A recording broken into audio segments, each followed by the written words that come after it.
If you have your own copy of the book, you're welcome to follow along, starting with chapter 8. If you don't have it, it's available at the library or a local bookstore, or you can go online and look at organizations such as Project Gutenberg. They also provide copies of these kinds of older stories that are no longer under copyright restriction. Chapter 8, The History of Cunegonde. I was in bed and fast asleep when it pleased God to send the Bulgarians to our delightful castle of Thunderton Trunk. They slew my father and brother and cut my mother in pieces. A tall Bulgarian, 6 feet high, perceiving that I had fainted away at this sight, began to ravish me, and this made me recover. I regained my senses, I cried, I struggled, I bit, I scratched, I wanted to tear out the Bulgarian's eyes, not knowing that what happened at my father's house was the usual practice of war. The brute gave me a cut in the left side with his hanger, and the mark is still upon me. Ah, I hope I shall see it, said honest Candide. You shall, said Cunegonde, but let us continue. Do so, replied Candide.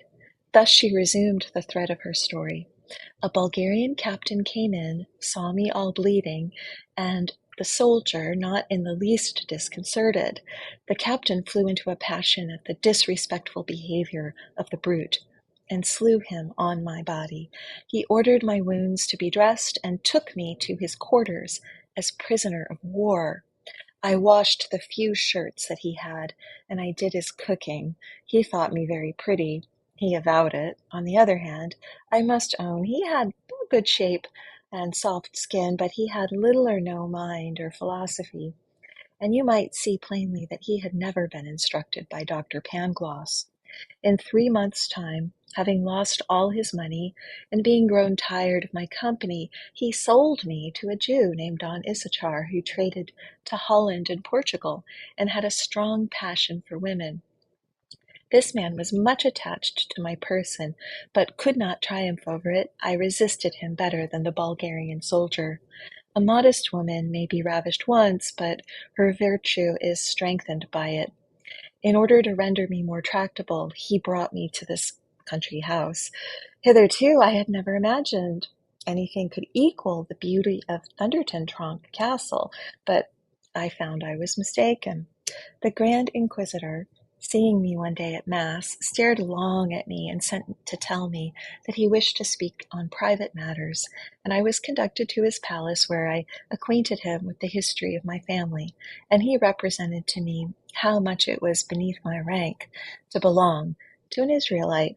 A proposal was then made to Don Issachar that I should be given to my lord. Don Issachar, being the court banker and man of credit, would hear nothing of it.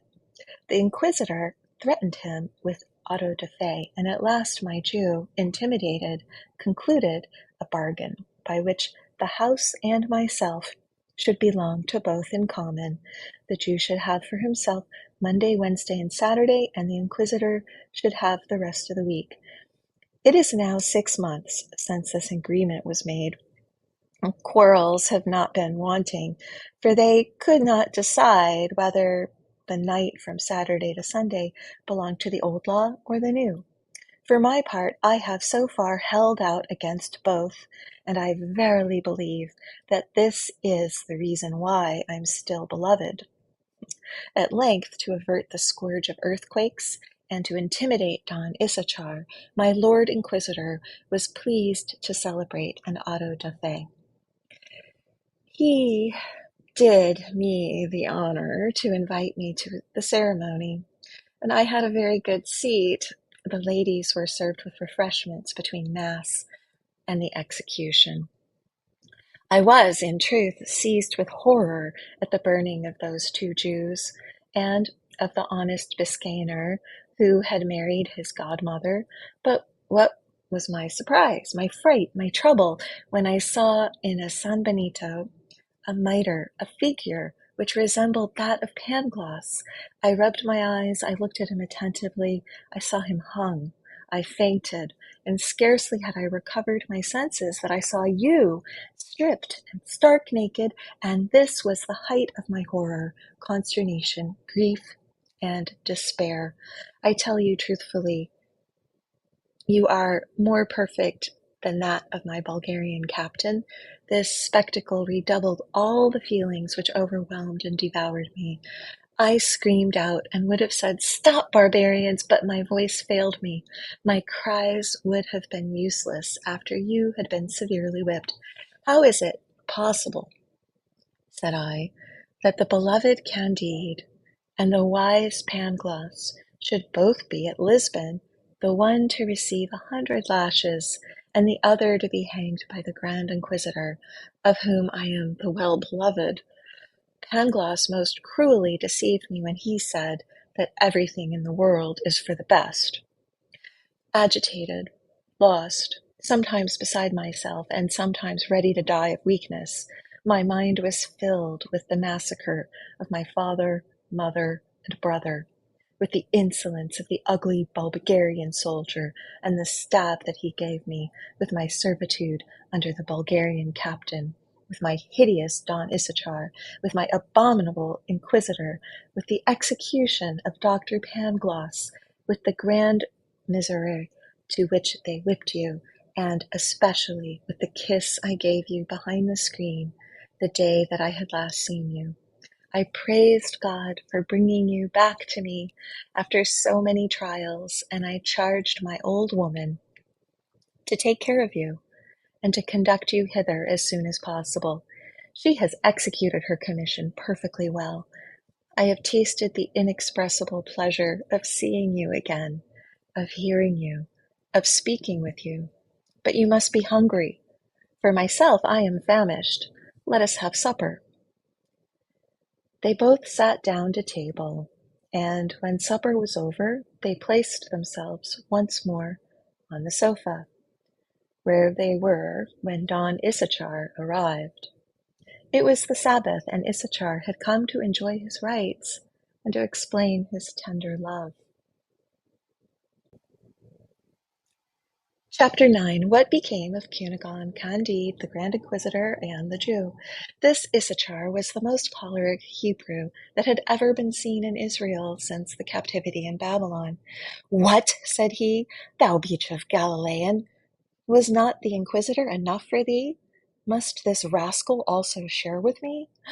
In saying this, he drew a long poniard, which he always carried about him, and, not imagining that his adversary had any arms, he threw himself upon Candide. But our honest Westphalian had received a handsome sword from the old woman, along with the suit of clothes. He drew his rapier, despite his gentleness, and laid the Israelite stone dead upon the cushions at Cunegonde's feet. "Holy Virgin!" cried she, "what will become of us? A man killed in my apartment! If the officers of justice come, we are lost." "Had not Pangloss been hanged," said Candide, "he would give us good counsel in this emergency, for he was a profound philosopher. Failing him, let us consult the old woman." She was very prudent, and commenced to give her opinion, when suddenly another little door opened. It was an hour after midnight. It was the beginning of Sunday. This day belonged to my lord the Inquisitor. He entered and saw the whipped Candide, sword in hand, a dead man upon the floor, Cunegonde aghast, and the old woman giving counsel. At this moment, the following is what passed in the soul of Candide, and how he reasoned. "If this holy man call in assistance, he will surely have me burnt, and Cunegonde will perhaps be served in the same manner. He was the cause of my being cruelly whipped. He is my rival, and, as I have now begun to kill, I will kill away, for there is no time to hesitate." This reasoning was clear and instantaneous, so that without giving time to the Inquisitor, or to recover from his surprise, he pierced through and through, and cast him beside the Jew. "Yet again," said Cunegonde, "now there is no mercy for us. We are excommunicated. Our last hour has come. How could you do it, you, naturally so gentle, to slay a Jew and a prelate in 2 minutes? My beautiful young lady," responded Candide. When one is a lover, jealous and whipped by the Inquisition, one stops at nothing. The old woman then put in her word, saying, "There are 3 Andalusian horses in the stable with bridles and saddles. Let the brave Candide get them ready. Madame has money, jewels. Let us therefore mount quickly on horseback. Though I can sit only on one buttock, let us set out for Cadiz. It is the finest weather in the world, and there is great pleasure in travelling in the cool of the night." Immediately Candide saddled the 3 horses. And Cunegonde, the old woman, and he travelled 30 miles at a stretch. While they were journeying, the Holy Brotherhood entered the house. My lord the Inquisitor was interred in a handsome church, and Issachar's body was thrown upon a hill. Candide, Cunegonde, and the old woman had now reached the little town of Avicena in the midst of the mountains of the Sierra Morena, and were speaking as follows in a public inn. Chapter 10. In what distress Candide, Cunegonde, the old woman, arrived at Cadiz, and of their embarkation. "Who was it that robbed me of my money and jewels?" said Cunegonde, all bathed in tears. "How shall we live? What should we do? Where find inquisitors or Jews who will give me more?" "Alas," said the old woman, "I have a shrewd suspicion of a reverend Grey Friar who strayed last night in the same inn with us at Badajoz. God preserve me from judging rashly, but he came into our room twice, and he set out upon his journey long before us." "Alas," said Candide, "dear Pangloss has often demonstrated to me that the goods of this world are common to all men, and that each has an equal right to them. But according to these principles, the Grey Friar ought to have left us enough to carry us through our journey. Have you nothing at all left, my dear Cunegonde?" "Not a farthing," said she. "What then must we do?" said Candide. "Sell one of the horses," replied the old woman. "I will ride behind Miss Cunegonde, though I can hold myself only on one buttock, and we shall reach Cadiz." In the same inn there was a Benedictine prior who bought the horse for a cheap price. Candide, Cunegonde, and the old woman, having passed Lucena, Chilas, Lebrixa, they arrived at length at Cadiz. A fleet was there getting ready, and troops assembling to bring to reason the Reverend Jesuit fathers of Paraguay, accused of having made one of the native tribes in the neighborhood of San Sacrament revolt against the kings of Spain and Portugal. Candide, having been in the Bulgarian service, performed the military exercise before the general of this little army with so graceful an address, with so intrepid an air, and with such agility and expedition, that he was given the command of a company of foot. So he was a captain. He was set sail with Miss Cunegonde, the old woman, 2 valets, and 2 Andalusian horses, which had belonged to the Grand Inquisitor of Portugal. During their voyage they reasoned a good deal on the philosophy of poor Pangloss. "We are going into another world," said Candide, "and surely it must be there that all is for the best. For I must confess there is reason to complain a little of what passeth in our world in regard to both natural and moral philosophy." "I love you with all my heart," said Cunegonde, "but my soul is still full of fright at that which I have seen and experienced." "All will be well," replied Candide. "The sea of this new world is already better than our European sea. It is calmer, the winds more regular. It is certainly the new world which is the best of all possible worlds." "God grant it," said Cunegonde, "but I have been so horribly unhappy there that my heart is almost closed to hope." "You complain," said the old woman, Alas, you have not known such misfortunes as mine." Cunegonde almost broke out laughing, finding the good woman very amusing for pretending to have been as unfortunate as she. "Alas," said Cunegonde, "my good mother, unless you have been ravished by 2 Bulgarians, have received 2 deep wounds in your belly, have had 2 castles demolished, and had 2 mothers cut to pieces before your eyes, and 2 of your lovers whipped at an auto da fe, I do not conceive how you could be more unfortunate than I. At that I was born a baroness of 72 quarterings, and have been a cook." "Miss," replied the old woman, "you do not know my birth, and were I to show you my backside, you would not talk in that manner, but would suspend your judgment." This speech having raised extreme curiosity in the minds of Cunegonde and Candide, the old woman spoke to them as follows. Chapter 11. History of the Old Woman. I had not always bleared eyes and red eyelids, neither did my nose always touch my chin, nor was I always a servant. I am the daughter of Pope Urban X, and of the Princess of Palestrina.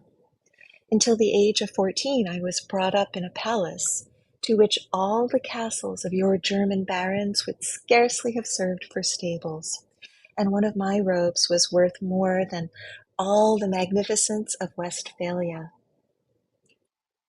As I grew up, I improved in beauty, wit, and at every graceful accomplishment. In the midst of pleasures, hopes, and respectful homage, already I inspired love. My throat, such a throat, shaped like that of the Venus of de Medici, and what eyes! What eyelids! What black eyebrows! Such flames darted from my dark pupils, they eclipsed the scintillation of the stars, as I was told by the poets in our part of the world. My waiting women, when dressing and undressing me, used to fall into an ecstasy, whether they viewed me before or behind. How glad would the gentlemen have been to perform that office for them! I was affianced to the most excellent Prince of Massa Carrara. Such a prince, as handsome as myself, sweet-tempered, agreeable, brilliantly witty, and sparkling with love. I loved him as one loves for the first time, with idolatry, with transport. The nuptials were prepared.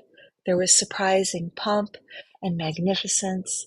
There were fêtes, carousals, continual opera bouffe, and all Italy composed sonnets in my praise, though not one of them was passable. I was just upon the point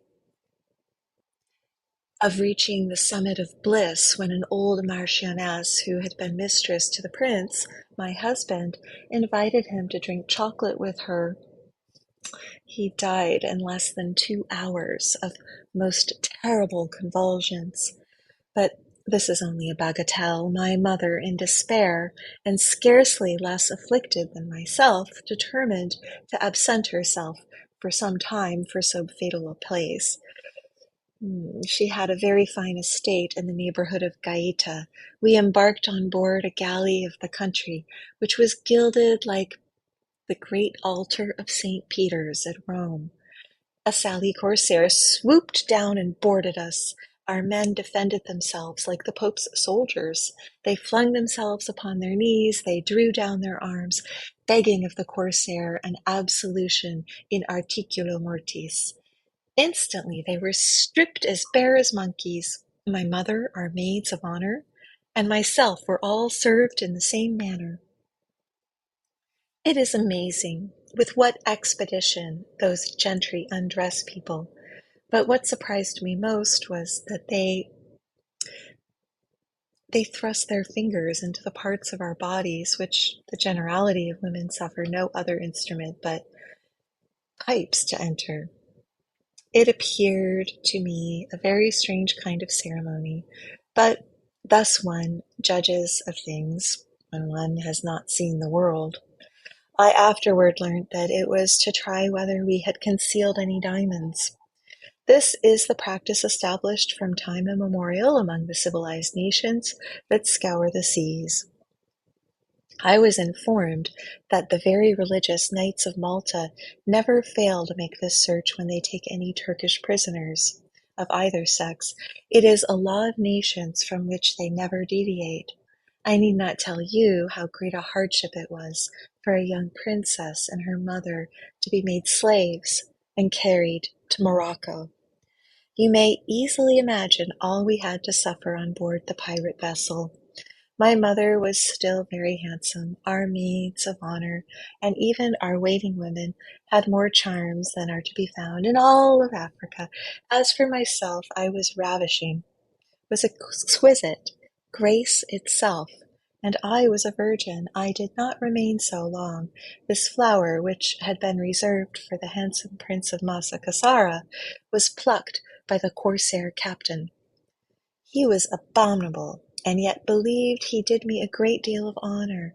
Certainly the Princess of Palestrina had myself must have been very strong to go through all that we experienced until our arrival in Morocco.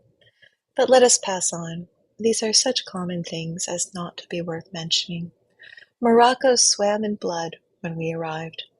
50 sons of the Emperor Moulay Ismail had each their adherents.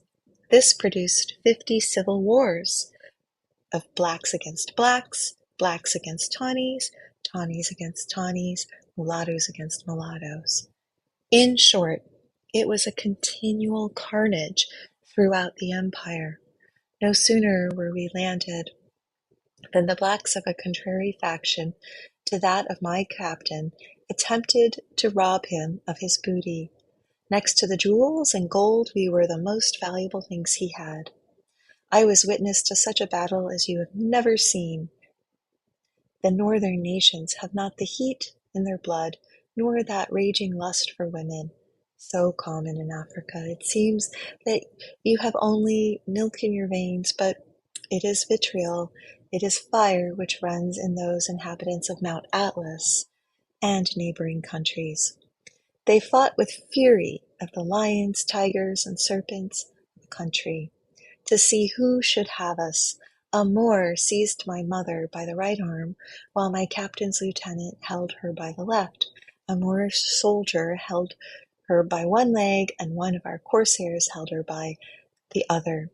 Thus almost all our women were drawn in quarters by 4 men.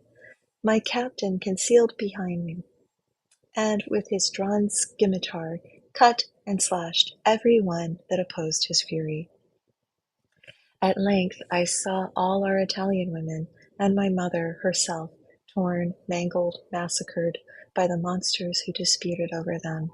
The slaves, my companions, those who had taken them, soldiers, sailors, blacks, whites, mulattoes, and at last my captain, all were killed, and I remained dying on a heap of dead.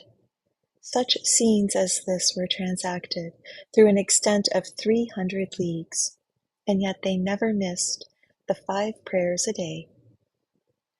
With difficulty I disengaged myself from such a heap of slaughtered bodies, and crawled to a large orange tree on the bank of a neighboring rivulet, where I fell, oppressed with fright, fatigue, horror, despair, and hunger. Immediately after, my senses, overpowered, gave themselves up to sleep, which was yet more swooning than repose. I was in this state of weakness and insensibility, between life and death, when I felt myself pressed by something that moved upon my body.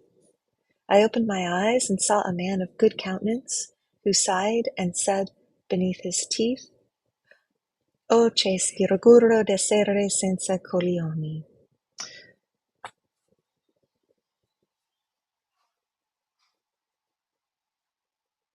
Oh, what a misfortune to be a eunuch. Chapter 12. The Adventures of the Old Woman continued. Astonished and delighted to hear my native language, and no less surprised at what this man said, I made answer that there were much greater misfortunes than that of which he complained. I told him in a few words of the horrors which I endured, and I fainted a second time. He carried me to a neighboring house, put me to bed, gave me food, waited upon me, consoled me, flattered me. He told me that he had never seen anyone so beautiful as I, and that he never so much regretted the loss of what it was impossible to recover. I was born at Naples, said he. There they geld 2,000 or 3,000 children every year. Some die of the operation, others acquire a voice more beautiful than that of a woman, and others are raised to offices of state. This operation was performed on me with great success, and I was chapel musician to Madame, the Princess of Palestrina. To my mother, cried I. Your mother, cried he, weeping. What? Can you be that young princess I brought up until the age of 6 years, and who promised so early to be as beautiful as you? It is I, indeed, but my mother lies 400 yards hence, torn in quarters, under a heap of dead bodies. I told him all my adventures, and he made me acquainted with his, telling me that he had been sent to the Emperor of Morocco by a Christian power to conclude a treaty with that prince, in consequence of which he was to be furnished with military stores and ships to help to demolish the commerce of other Christian governments. My mission is done, said this honest eunuch. I go to embark for Quetta, and will take you to Italy. Ma che si augura d'essere senza coglioni. I thanked him with tears of commiseration, and instead of taking me to Italy, he conducted me to Algiers, where he sold me to the Dey. Scarcely was I sold than the plague, which had made the tour of Africa, Asia, and Europe, broke out with great malignancy in Algiers. You have seen earthquakes, but pray, miss, have you ever had the plague? Never, answered Cunegonde. If you had, said the old woman, you would acknowledge that it is far more terrible than an earthquake. It is common in Africa, and I caught it. Imagine to yourself the distressed situation of the daughter of a pope, only 15 years old, who, in less than 3 months, had felt the miseries of poverty and slavery, had been ravished almost every day, had beheld her mother drawn in quarters, had experienced famine and war, and was dying of the plague in Algiers. I did not die, however, but my eunuch and the Dey, and almost the whole seraglio of Algiers perished. As soon as the first fury of this terrible pestilence was over, a sale was made of the Dey's slaves. I was purchased by a merchant and carried to Tunis. This man sold me to another merchant, who sold me again to another at Tripoli. From Tripoli I was sold to Alexandria, from Alexandria to Smyrna, and from Smyrna to Constantinople. At length I became the property of an Aga of the Janissaries, who was soon ordered away to defend the Azov, and then besieged by the Russians. The Aga, who was a very gallant man, took his whole seraglio with him and lodged us in a small fort on the Palus Meotides, guarded by 2 eunuchs and 20 soldiers. The Turks killed prodigious numbers of the Russians, but the latter had their revenge. Azov was destroyed by fire, the inhabitants put to the sword, neither sex nor age was spared, until there remained only our little fort, and the enemy wanted to starve us out. The 20 Janissaries had sworn they would never surrender. The extremities of famine to which they were reduced obliged them to eat our 2 eunuchs, for fear of violating their oath. And at the end of a few days they resolved also to devour the women. We had a very pious and humane Imam, who preached an excellent sermon, exhorting them not to kill us all at once. Only cut off a buttock of each of these ladies, he said, and you'll fare extremely well. If you must go to it again, there will be the same entertainment a few days hence. Heaven will accept of the so charitable an action, and send you relief. He had great eloquence. He persuaded them. We underwent this terrible operation. The Imam applied the same balsam to us as he does to children after circumcision, and we were all nearly dead. Scarcely had the Janissaries finished the repast with which we had furnished them, than the Russians came in flat-bottomed boats. Not a Janissary escaped. The Russians paid no attention to the condition we were in. There are French surgeons in all parts of the world. One of them, who was very clever, took us under his care. He cured us, and as long as I live, I shall remember that as soon as my wounds were healed, he made proposals to me. He bid us all be of good cheer, telling us that the like had happened in many sieges, and that it was according to the laws of war. As soon as my companions could walk, they were obliged to set out for Moscow. I fell to the share of Boyard, who made me his gardener, and gave me 20 lashes a day. But this nobleman, having in 2 years' time been broke upon the wheel along with 30 more boyards for some broils at court, I profited by that event. I fled. I traversed all Russia. I was long time in an innholder's servant at Riga, the same at Rostock, at Wismar, at Leipzig, at Kassel, Utrecht, Leyden, The Hague, and Rotterdam. I waxed old in misery and disgrace, having only 1/2 of my posteriors, and always remembering I was a Pope's daughter. 100 times I was upon the point of killing myself, but still I loved life. This ridiculous foible is perhaps one of our most fatal characteristics, for is there anything more absurd than to wish to carry continually a burden which one can always throw down, to detest existence and yet to cling to one's existence? In brief, to caress the serpent which devours us, till he has eaten our very heart. In the different countries which it has been my lot to traverse, and the numerous inns where I have been servant, I have taken notice of the vast numbers of people who held their own existence in abhorrence, and yet I never knew of more than 8 who voluntarily put an end to their misery. 3 Negroes, 4 Englishmen, and a German professor named Roback. I ended by being servant to the Jew, Don Issachar, who placed me near your presence, my fair lady. I am determined to share your fate, and have been much more affected with your misfortunes than with my own.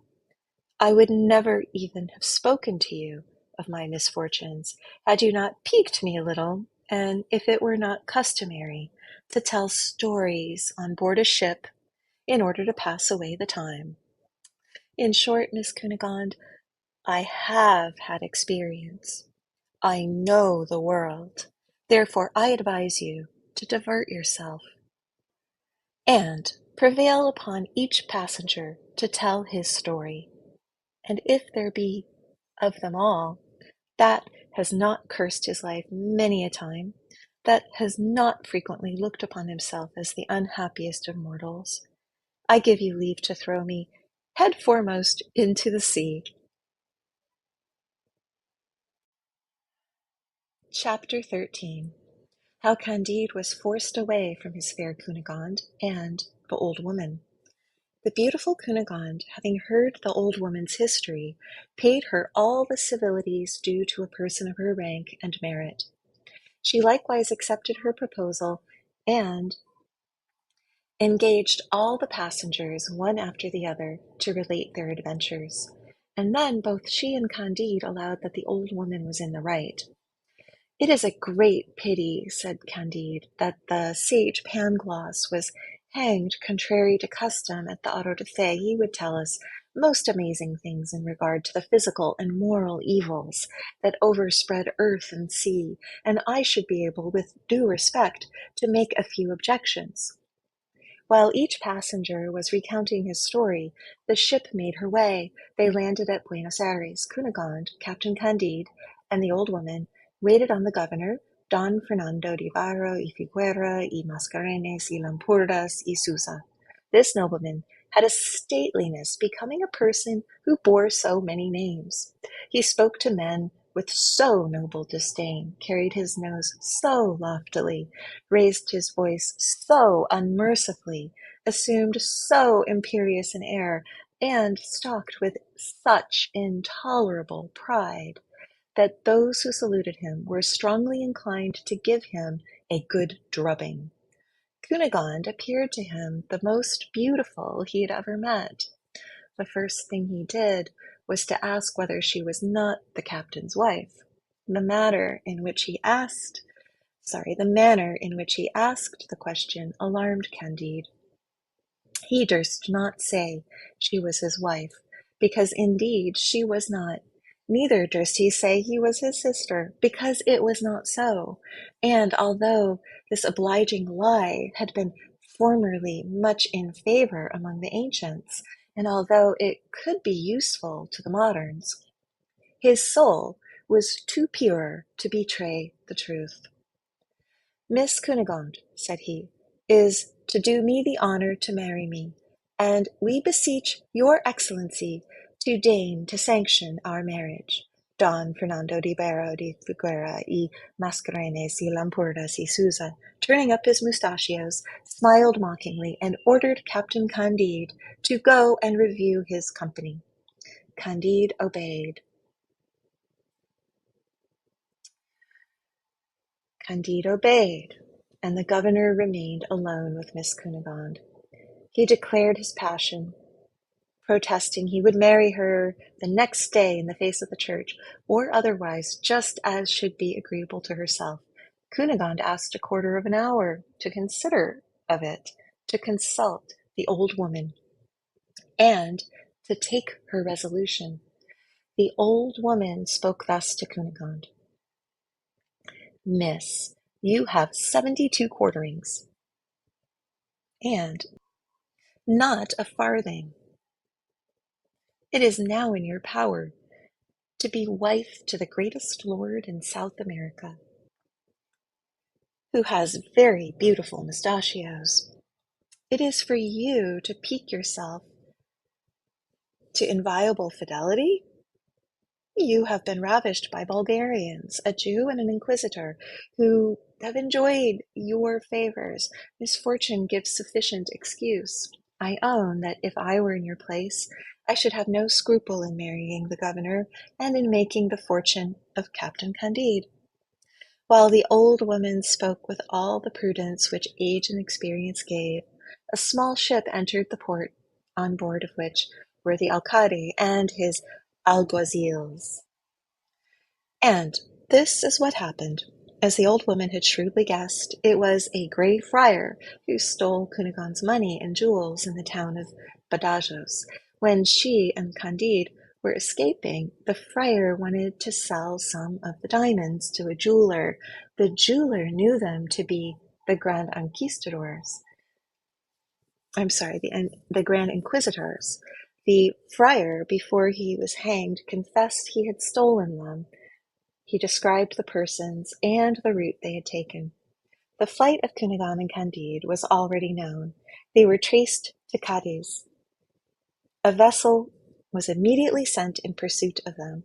The vessel was already in the port of Buenos Aires.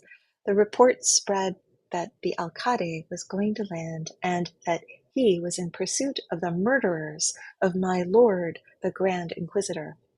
The prudent old woman saw at once what was to be done. "You cannot run away," said she to Cunegonde, "and you have nothing to fear, for it was not you that killed my lord. Besides, the governor who loves you will not suffer you to be ill-treated. Therefore, stay." She then ran immediately to Candide. "Fly," said she, "or in an hour you will be burnt." There was not a moment to lose. How could he part from Cunegonde, and where could he flee for shelter? Chapter 14. How Candide and Cacambo were received by the Jesuits of Paraguay. Candide had brought such a valet with him from Cadiz as one often meets with on the coasts of Spain and in the American colonies. He was a quarter Spaniard, born of a mongrel of Tucumán. He had been singing boy, sacristan, sailor, monk, peddler, soldier, and lackey. His name was Cacambo, and he loved his master because his master was a very good man. He quickly saddled the two Andalusian horses. "Come, master, let us follow the old woman's advice. Let us start and run without looking behind us." Candide shed tears. "Oh, my dear Cunegonde! Oh, must I leave you at a time when the governor was going to sanction our nuptials? Cunegonde, brought to such distance, what will become of you?" "She will do as well as she can," said Cacambo. "The women are never at a loss. God provides for them. Let us run." "Whither art thou carrying me? Whither shall we go?" "What shall we do without Cunegonde?" said Candide. "By Saint James of Compostela," said Cacambo, "you were going to fight against the Jesuits. Let us go fight for them. I know the road well. I'll conduct you to their kingdom, where they will be charmed to have a captain that understands the Bulgarian exercise. You'll make a prodigious fortune. If we cannot find our account in one world, we shall in another. It is a great pleasure to see and do new things." "You have before been in Paraguay, then?" said Candide. "Ay, sure," said Cacambo. "I was servant in the College of the Assumption, and am acquainted with the government of the good fathers as well as I am with the streets of Cadiz. It is an admirable government. The kingdom is upwards of 300 leagues in diameter and divided into 30 provinces. There are fathers there that possess all, and the people nothing. It is a masterpiece of reason and justice. For my part, I see nothing so divine as the fathers who here make war upon the kings of Spain and Portugal, and in Europe confess those kings, who here kill Spaniards, and in Madrid send them to heaven. This delights me. Let us push forward. You are going to be the happiest of mortals. What pleasure will it be to those fathers to hear that a captain who knows the Bulgarian exercise has come to them." As soon as they reached the first barrier, Cacambo told the advanced guard that a captain wanted to speak with my lord the commandant. Notice was given to the main guard, and immediately at a Paraguayan officer, who ran and laid himself at the feet of the commandant to impart this news to him. Candide and Cacambo were disarmed, and their two Andalusian horses seized. The strangers were introduced between two files of musketeers. The commandant was at the further end, with the three-cornered cap on his head, his gown tucked up, a sword by his side, and a spontoon in his hand. He beckoned, and straightway the newcomers were encompassed by 24 soldiers. A sergeant told them they must wait, that the commandant could not speak to them, and that the Reverend Father Provincial does not suffer any Spaniard to open his mouth but in his presence, or to stay above 3 hours in the province. "And where is the Reverend Father Provincial?" said Cacambo. "He is upon the parade just after celebrating Mass," answered the sergeant, "and you cannot kiss his spurs till 3 hours hence." "However," said Cacambo, "the captain is not a Spaniard, but a German. He is ready to perish with hunger, as well as myself. Cannot we have something for breakfast while we wait for his reverence?" The sergeant went immediately to acquaint the commandant with what he had heard. "God be praised," said the reverend commandant. "Since he is a German, I may speak to him. Take him to my arbor."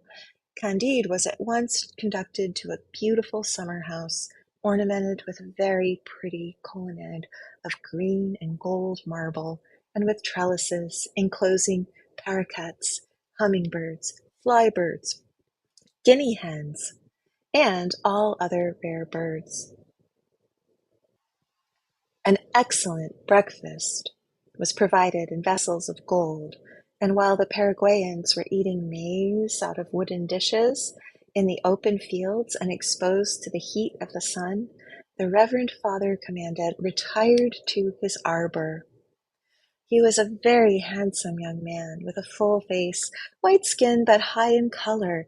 He had an arched eyebrow, a lively eye, red ears, vermilion lips, a bold air, but such a boldness as neither belonged to a Spaniard nor a Jesuit.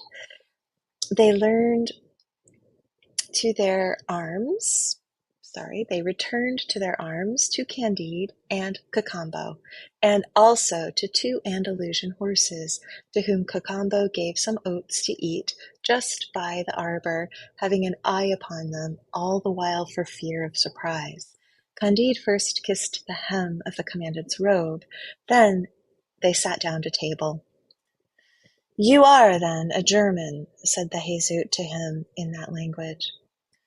"Yes, reverend father," answered Candide. As they pronounced these words, they looked at each other with great amazement, and with such an emotion as they could not conceal. "And from what part of Germany do you come?" said the Jesuit. "I am from the dirty province of Westphalia," answered Candide. "I was born in the castle of Thundertentronckh." "Oh, heavens! Is it possible?" cried the commandant. "What a miracle!" cried Candide. "Is it really you?" said the commandant. "It is not possible," said Candide. They drew back, they embraced, they shed rivulets of tears. "What is it, you, reverend father? You, the brother of the fair Cunegonde, you that was slain by the Bulgarians, you, the baron's son, you, a Jesuit in Paraguay. I must confess this is a strange world that we live in. Oh, Pangloss, Pangloss, how glad you would be if you had not been hanged." The commandant sent away the negro slaves and the Paraguayans, who served them with liquors in goblets of rock crystal. He thanked God and Saint Ignatius 1,000 times. He clasped Candide in his arms, and their faces were all bathed in tears. "You will be more surprised, more affected, and transported," said Candide, "when I tell you that Cunegonde, your sister, whom you believe to have been ripped open, is in perfect health." "Where?" "In your neighborhood, with the governor of Buenos Aires, and I was going to fight against you." Every word which they uttered in this long conversation but added wonder to wonder. Their souls fluttered on their tongues, listened in their ears, and sparkled in their eyes. As they were Germans, they sat in for quite a good while at table, waiting for the Reverend Father Provincial, and the commandant spoke to his dear Candide as follows. Chapter 15. How Candide killed the brother of his dear Cunegonde. I shall have ever present to my memory the dreadful day on which I saw my father and mother killed, and my sister ravished. When the Bulgarians retired, my dear sister could not be found, but my mother, my father, and myself, with 2 maidservants and 3 little boys, all of whom had been slain, were put in a hearse to be conveyed for interment to a chapel belonging to the Jesuits within 2 leagues of our family seat. A Jesuit sprinkled us with some holy water. It was horribly salt. A few drops of it fell into my eyes. The father perceived that my eyelids stirred a little, he put his hand upon my heart and felt it beat. I received assistance, and at the end of 3 weeks, I recovered. You know, my dear Candide, I was very pretty, but I grew much prettier, and the Reverend Deardy, the superior of the house, conceived the tenderest friendship for me. He gave me the habit of the order, and some years after I was sent to Rome. The Father General needed new levies of young German Jesuits. The sovereigns of Paraguay admit as few Spanish Jesuits as possible. They prefer those of other nations as being more subordinate to their commands. I was judged fit by the Reverend Father General to go and work in this vineyard. We set out, a Pole of Tyrolese and myself.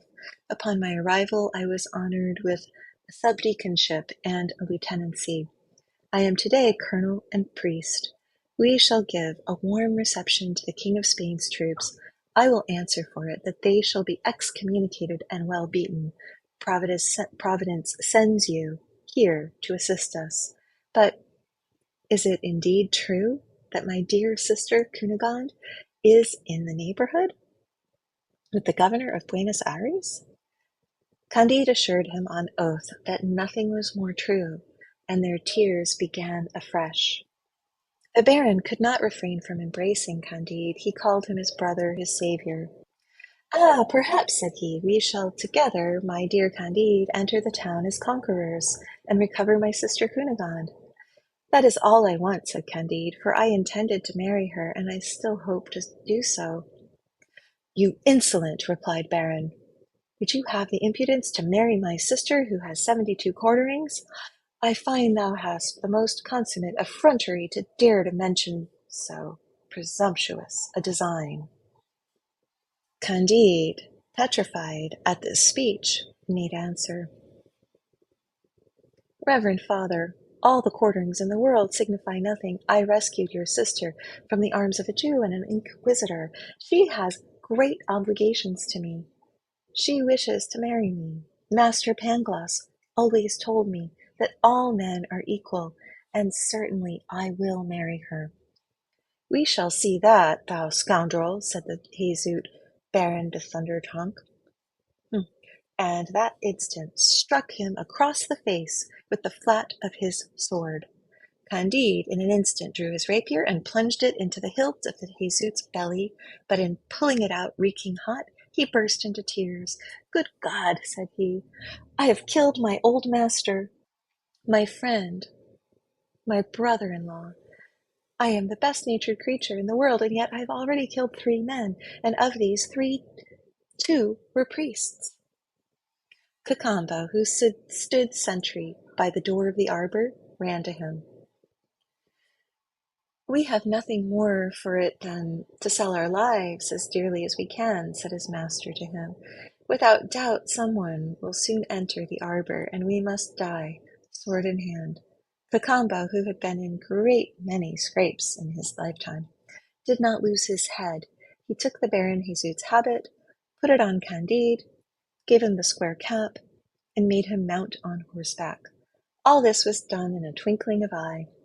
Let us gallop fast, master. Everyone will take you for a Jesuit going to give directions to your men, and we shall have passed the frontiers before they will be able to overtake us. He flew as he spoke these words, crying out loud in Spanish, make way for the Reverend Father Colonel.